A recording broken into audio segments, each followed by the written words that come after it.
ഉണ്ടാക്കാൻ പോകുന്നത് പുട്ടാണ്. എല്ലാവർക്കും പുട്ട് ഇഷ്ടമല്ലേ? ആദ്യം നമ്മൾ ഇതിലേക്ക് ഇടാൻ പോകുന്നത് തേങ്ങയാണ്. തേങ്ങ ഇട്ടാലേ പുട്ടിന് നല്ല രസമുണ്ടാവും.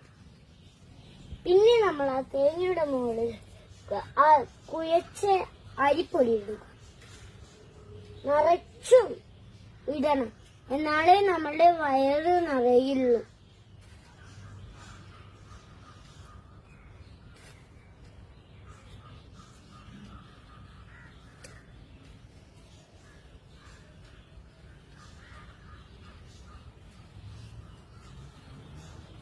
എന്നിട്ട് നമ്മൾ അതിന്റെ മുകളിൽ അത് ഇട്ട് കഴിഞ്ഞിട്ട് അതിന്റെ മുകളിലും കുറച്ച് തേങ്ങയിടും. തേങ്ങയിടുമ്പോൾ നല്ല സ്വാദിഷ്ടം